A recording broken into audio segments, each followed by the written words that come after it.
Hey everybody, I'm Rick Beato. I'm gonna sneeze. Okay. Hold on. Dave Honorado. It's gonna sneeze. It's gonna sneeze. It's gonna sneeze. Come on. No, it's Come on, gone. you can do it. Come It's on, gone. man. Rhett Shaw. I'm Rhett Shull. It's gone.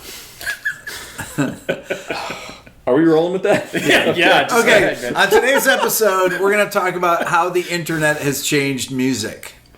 Now, I grew up before the internet. I grew up before cars, pretty much. No. So I started playing guitar in the mid-'70s when I like to think, I played when Led Zeppelin was together. I started playing guitar 5 years after the Beatles broke up. My first memories are of the Beatles and the Stones being on the radio. I mean, I was alive during that time period. I was born in 1962, the first year the Beatles put out a record. So and I have a lot of older siblings, so I remember this pre-internet world very well because half of my life was pre-internet. When I first heard about the internet, I was, I have a couple brothers that are into computer. One of my brothers teaches computer engineering. He's a college professor. Another brother got his degree in computer science in 1978 when they used punch cards. So I was aware of computers, probably more than most people were at the time. And I handed in my first term paper in college that was done on a word processor, and it was for a music history course. And the professor says, "Mr. Beato, what is this?" I said, "It's a word processor." He says, "What's that?" It's 1982. I said, "I don't know. It's something my brother had at work. He works at Kodak. He typed it for me." He's like, "Oh, it looks really weird." It's like, I know it does, actually, does it? It's on a computer. It's like, okay. And he actually remembered that. This was at Ithaca College. When I came back and I was a professor there, he always used to say, I got the first computer typed paper ever from you. He always remembered that. It's like, what is this thing? It was a dot matrix printer with that really flimsy that big paper. crazy paper. Yeah. It's like, what is this? Yeah. It's a computer. It's the wave of the future. So little did we know how this was going to change recording. So for me, my first recording experiences in high school were... my first recording experience actually was... I had a cousin, Tom, that's a year older than me, and he was a recording engineering major at Fredonia State University in the late 70s. And I went, and Tom had me come up to help him with one of his projects. And I went to Fredonia from Rochester. It's about 2 hours or so, and I recorded in a studio with a 16-track tape machine. And it was amazing in the 70s to go in and record on a tape machine. You see this big thing, and you get a console and everything, and I assumed that Tom knew what he was doing. And I had my acoustic guitar that I plugged into a DI or something, or I don't know, maybe it was mic'd, and I just made up a song, and Tom recorded it, and that was his project. And then right after that, the first 4-track cassettes came out. But which I did recording on my high school punk rock band, we did a recording on cassette. But then I also, while I was in college, when I would come home during, so from 80 to 84, I would rent this 4-track reel-to-reel and record on that because I thought I didn't have a 4-track cassette because they were expensive, and I could rent this thing for, I don't know, $25 a day or something. Not even that, probably $15 a day for this reel-to-reel. I had one reel of tape, and I would record into it, mix it down, and onto cassette, and that's what that's kind of how I started doing this stuff. Even though I didn't really know what I was doing, but it was fun. Who did? Who did? So, nowadays, my God, everybody, 6-year-old kids can open up a DAW and record stuff, or they can record it on their iPads or whatever. I mean, it's the path to there is no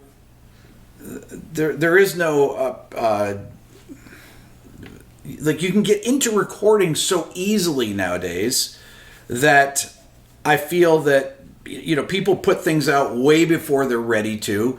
You used to have to prepare, save money. When I was playing in bands, even in the 90s, you had to go. I worked as a guitar teacher for months, saving money so that my band, me and the singer Mark, he waited tables, and we had to save up enough money to go into King Mattress at the time and record in a studio. It was expensive, and you had to be really prepared because you couldn't spend, you know, you'd have to track live and then do your overdubs and get your vocals done in a couple days because that's all you had the money for. Yeah.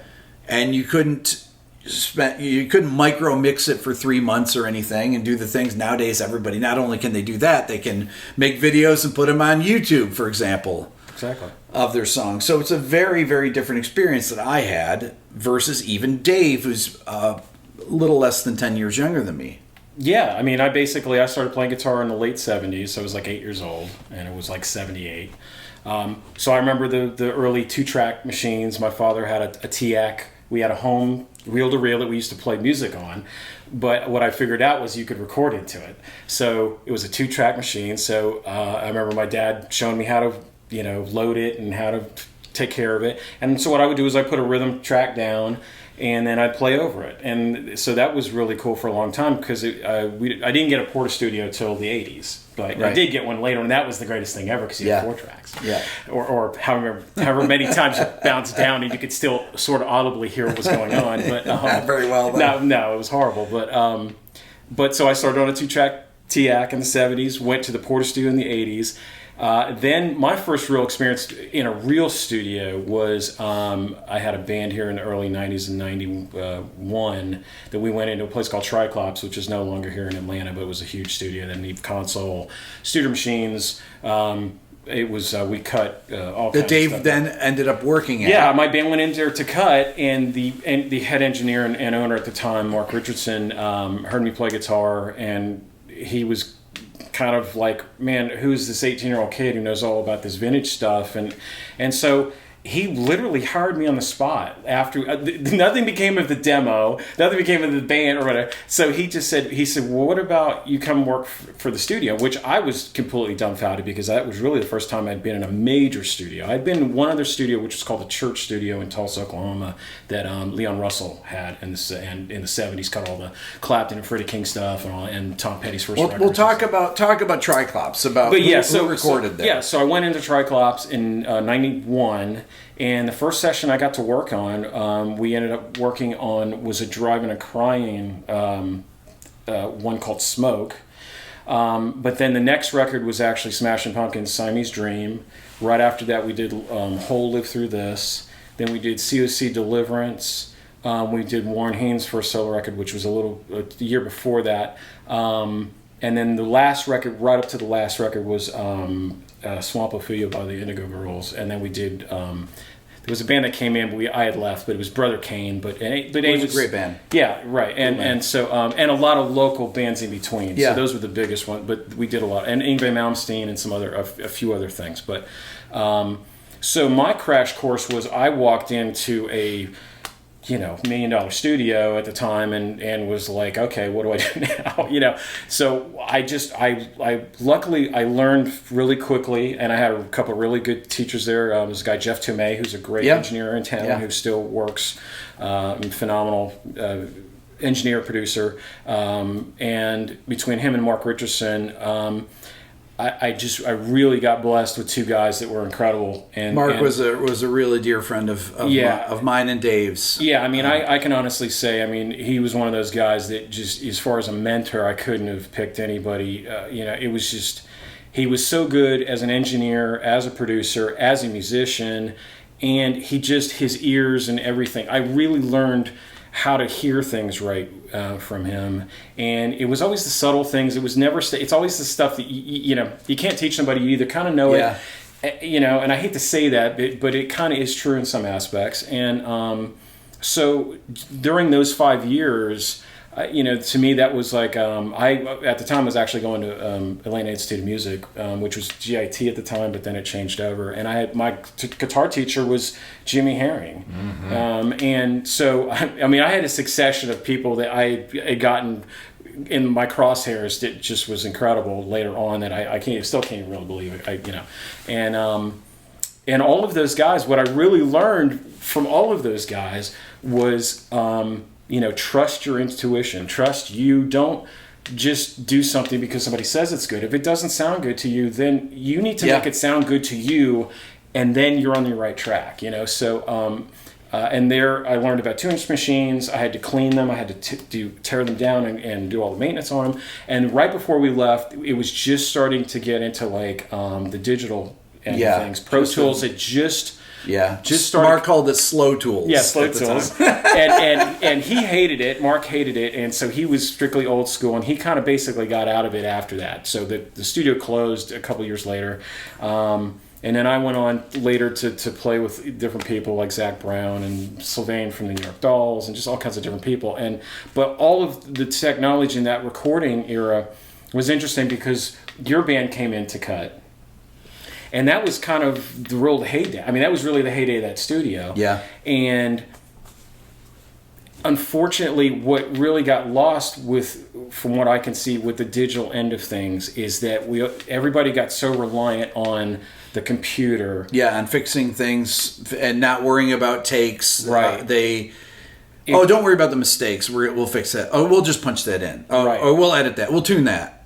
I mean, that's really kind of. I mean, Right. nowadays that's. Yeah, and that so is essentially all of what and so that whole era just kind of got cut off right during, even I even like to say today, just even doing a hands-on mix on a board, where you had 3 people across the console and you had one chance to get fades right and all of that. That's an art in itself that is totally gone. Mm-hmm. Well, like when Rhett came into this studio, I had a tape machine, and how often did you ever see tape machines, which I bought for $1,500? Right. So I'm 20 years younger than you, 30 years younger than you.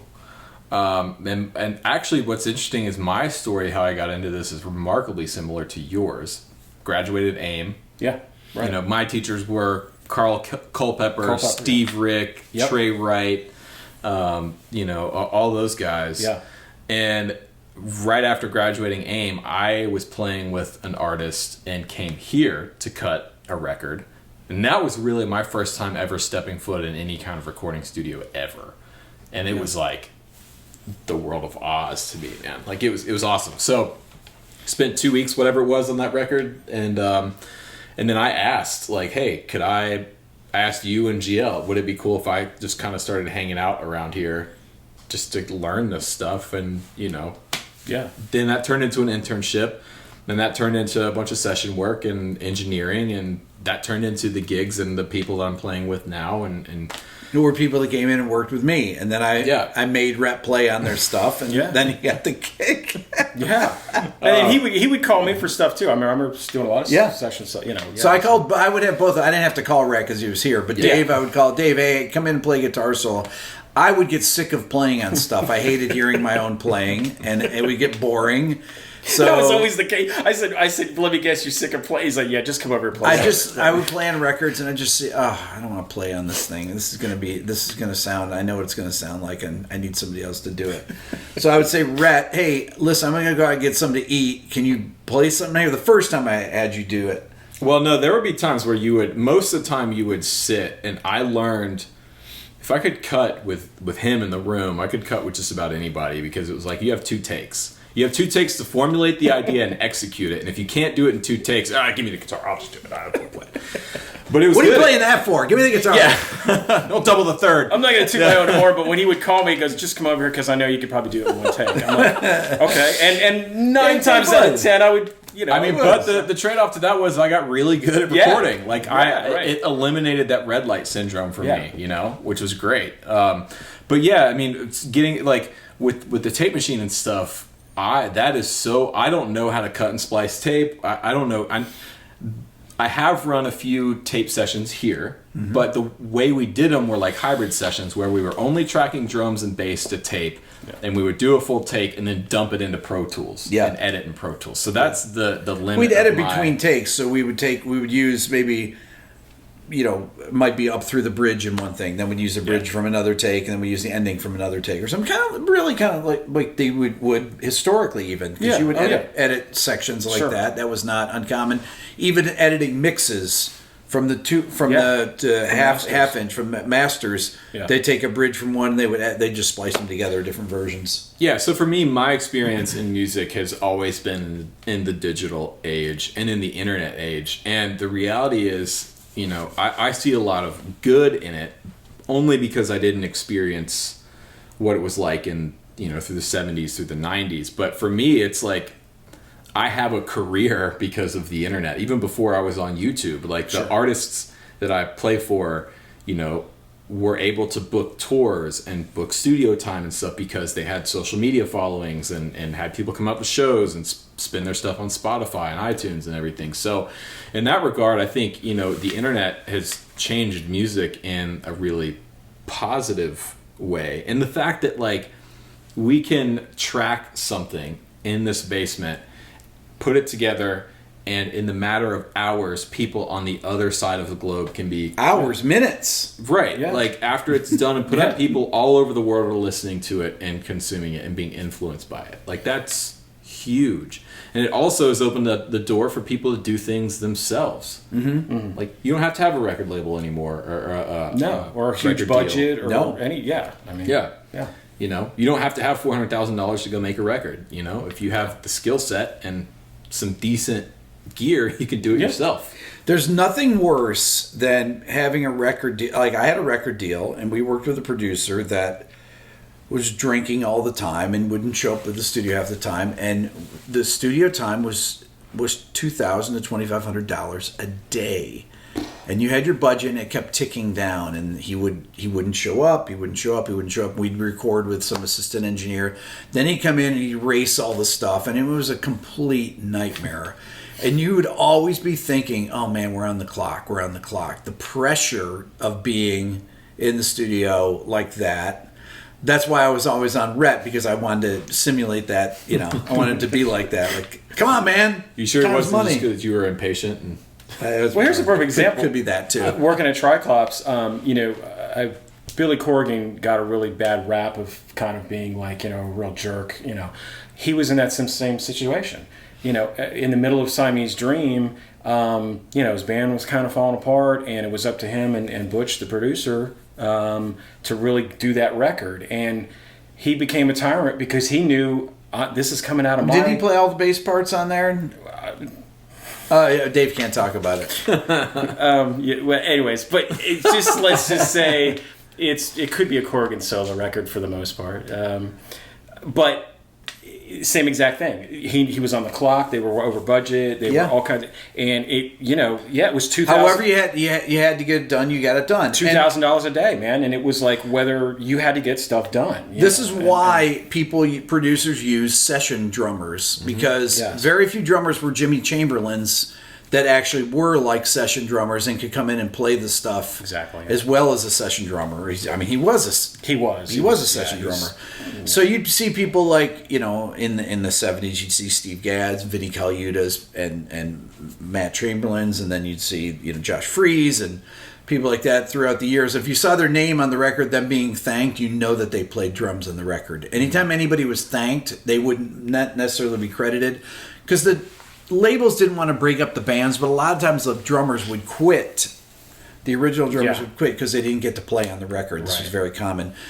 That's one of the things that Pro Tools eliminated was having to hire drummers, because that's why all this stuff with Beat Detective, stuff that I really hate, Beat Detective and fixing drums and gridding them and doing all that. And that to me became the death of rock music.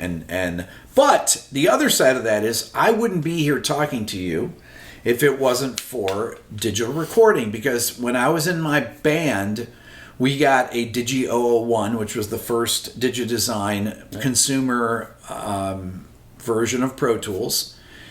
And I had a Mac G3 that I ran it on, that our record label bought us to do demos, and I was the guy in the band that learned how to do it, and which is funny because I was the one that knew the least about hooking up gear. Didn't you say you would go and get recording magazines and read through them, and that's how you learned? I'd go to Borders Books or Barnes and Noble. I'd bring notebooks, and because I couldn't afford to buy this stuff, and I'd just write down things, miking things. Brendan O'Brien said something in here. This is what he uses, or whoever it was, and I would write down the types of mics that they would use on things, or if there was a certain EQ that people use on things, and then my assistant GL he'd go in at Tree, if there was a well-known engineer in there, he would go in and write down all the settings that they'd use and maybe snap a few pictures or something. Maybe not.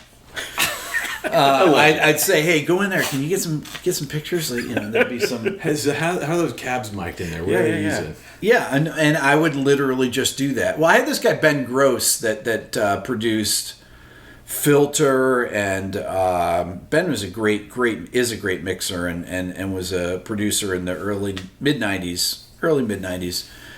And I went to his studio in Detroit, and I was there for a few days. I was subbing on bass for a band called Orbit. And I was just the dumb guy, and he was like, okay, I can tell this guy anything. Ben actually is one of these guys that's really secretive, but I was so dumb that he figured, I can just tell him anything because he won't remember. But I wrote everything down. I was like, so what do you put on the snare drum? He's like, he's a 57 on the top, 57 on the bottom. What about the toms? What are those kind of weird, they're not really square things. Those are AKG 414s. On the top of the toms, what kind of a mic is that? It's a condenser mic. What do you got on the bottom? What's that weird looking thing? That's a Sennheiser 421. Right, like I literally writing down as he's telling me. He's thinking like, I guess kid's at the lunch, right? It's guy. It's not a kid. It's a 35. Overheads, and then I would go out there and I would write down. I'd draw pictures of them. This is how high they were and everything. So the first time I mic'd up a drum kit on my own, I was like, "What'd Ben do?" Okay, well, we're going to use this mic on here, and I just went through my notes and I mic'd them up, and it sounded amazing. It sounded amazing. People were like, "Why are you using a mic on the top and bottom of the toms?" Ben Gross does. Because that's what my notebook says. Yeah. I did the same exact thing at Truck Labs. I literally did this. I learned this stuff, and then with the Y cables, I saw Brendan O'Brien set up at Southern Tracks, and he uses Y cables. What? So I did that. I was like, that sounds great too. So then, all these things you just learn from. Yeah. I was always the guy that would ask a million questions to people. I'd meet any engineer and producer, and I would ask them, and they would always tell me. People they would say, they're so secretive, they'll never tell you anything. Anytime I asked them, they must have thought, boy, this guy's really out to lunch. So I'll just tell them because there's, I don't care. But everyone else that, what are you doing there? They put their hand over the console. He still does this. I still do that. So, but the internet. Now you can learn anything. You just go to YouTube. You go to this channel. Yeah, right. Go to his channel. Right. Go to Dave's. I wish I had this when I was in the studio. That's the thing. Like on my channel, the videos I make, it's like I think about what do I wish I could have watched when I was like 15 or 14 years old and starting to play guitar. Yeah, right. Right, like because when I got, I met this at the PRS thing. There was this 13-year-old kid. And he and his dad were there, and that's about how old I was when I started playing guitar. And I was just talking to him, asking him, what do you play? Oh, Squire Strat. It's like, okay, cool. And then he starts going off. He's like, yeah, I replaced the pickups. We went with the new version of the Fender noiseless pickups, and I've got a Seymour Duncan and JB humbucker in the bridge. And I'm like, dude, when I was 13 years old, I had a Squire Strat, and I thought that was like the electric guitar. That was the one. I knew it had a switch on it. I didn't know what the switch did. I just knew it changed the sound somehow. Yeah. And that was it. And I thought that this was guitar, and you could pick your color, and that's all I knew for like years. And I just would sit and practice and play on my one little guitar.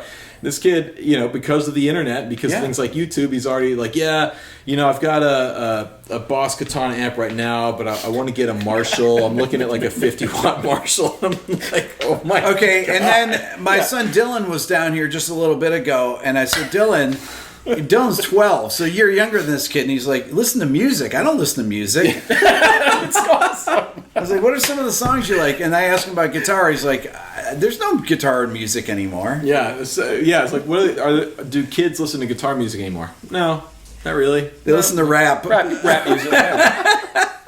He's like, I don't even really like music. I don't listen to music. You're doing a great job, man. Thanks, Dave. Dave's like, so your dad playing Mahavishnu and this kind of stuff, and yeah, pretty much when driving to school, that's the stuff he plays. But I just look at my video games or whatever, He'll appreciate it one day. Yeah, he'll realize it's cool one day. But the internet, without that, going back to the beginnings of my production career, it was that Digi 001 that really made me self-sufficient. It gave me all the skills, honestly, to do YouTube. Yeah. Also. Because the editing of audio is exactly the same as video. And really the guys that of your age that are still working now were the guys who decided, hey, I have to get into this digital because the rest of this is archaic and it's not going to be around, and it's not around. So that's why you're here doing this. You know, I know so many guys who stopped and that was it. Yeah. And they, you know, they have a Pro Tools rig, but they're like, There's a lot. There's guys like Chad Blake that, you know, when he went all digital and he would say the things in magazines, people were like, "What? You mix on a Digidesign console and everything, and you're only using plugins?" And now, I mean, everybody does that now. But people were shocked. I mean, he was the fact that he admitted to that was a huge thing. It made people, wow, well, he makes amazing sounding, mixes incredible records. Well, I mean, so I guess it's okay to do that. I always did that because legitimate. Yeah, that's what it was like. Oh, if he's doing it, well, oh wow, okay, well maybe this is like cool, you know. Yeah. So yeah, Chad Blake is hands down my favorite mix engineer ever. I love his stuff. He mixed Jesse's record. But it's interesting, that kind of thing is also starting to happen in the guitar world now. Like I remember seeing it a few months ago when Mark Knopfler announced that he's using all Kempers on the road now. Right. People online were like freaking out. Yep. You serious? Yep. It's like, well, yeah, and he still sounds like Mark Knopfler, you know, and it's the thing. Yeah. But, I mean, that's overall, it's a two-way street, right? There's trade-offs, there's pros and cons, but overall, I think the internet and technology in general has changed music for the better. There's more people, and it's easily accessible. There's a much lower barrier to entry for people to start getting into music. You know, there's a lot more music being made. That doesn't mean there's a lot of good music being made. Harder to find good music. Yeah, harder to find good music. But I don't know, man. More people are playing guitars. More people are buying instruments. More people are buying, you know, gear and computers. I mean, I carry around a full-on DAW in my pocket at all times. You know, the GarageBand on this phone is you can do. When I was eating dinner tonight, I pulled up the song "She Said She Said" that I did in my my drum intro video or my drum fill video because I love obviously I love the Beatles. And somebody said, "Why do you always talk about the Beatles?" Because they were the best band ever. Anyway, so I looked up "She Said She Said," and then I came across the Black Keys version and then the Government Mule version, which is phenomenal. Yeah. Was that one that they did there?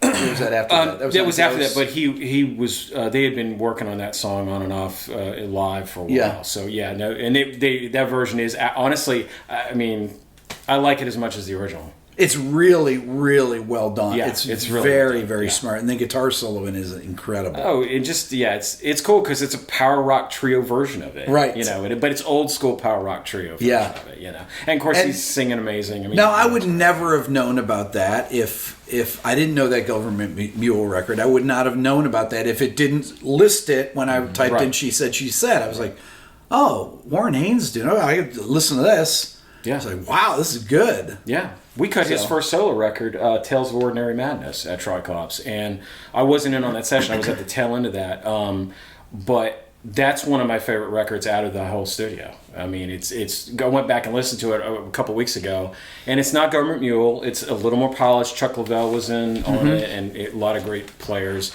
But it's you know, real the live playing on it. It was all cut live. You know, it wasn't pieced together. It's a great record, and if you don't have it, go check it out. It's called Tales of Ordinary Madness, and it's just Warren Haynes' first solo record. Okay, so I guess that we would all agree that the internet has been good for music. Yeah, I mean, look, all three of us, our careers at this point have been made possible because of the internet. Yeah. Right? Like with you, what you do with Dojo Guitar Pair, obviously what you're doing with YouTube, and then with YouTube for me and playing with the artists that I play for, you know, their careers are possible because of the internet now. Yeah. So, I mean, yeah. We like the internet. We like I think we're going to keep it. Yeah, right. I'm going to pay the cable bill this month. Where else can you get a room like this? And, you know. But, I mean, do you think, like, there's trade-offs? Like, I can't foresee a time where studios like that will exist. No. ever again. I don't think they're going to come back. No, I don't think so. They're just going to be. I think there'll be specialty places like this. Yeah. Blackbird, maybe. Right, and There'll be places in cities that are big music towns that Right. have rooms that you can cut drums and things but the like that. reality is 98% of the music you hear are not going to be cut in those studios. Would love to know your thoughts on the internet. Leave your comments in the section below. Follow Rhett at... At Rhett Shull. Wait, that's no good, is We'd it? love to hear your thoughts on the internet here on the internet. Oh, boy. We'd love to hear your thoughts. Leave a comment below. Follow Rhett. On YouTube at Rhett Shull. And on Instagram. At Rhett Shull. It's fine. It's just rolling. It's fine. Follow Dave. Dojo Guitar Repair on Instagram and Dojo Guitar Repair on Facebook. Follow me here. Remember, if you're a new viewer, to ring the subscribing bell. And follow me on Instagram at RickBeato1. Thanks so much for watching.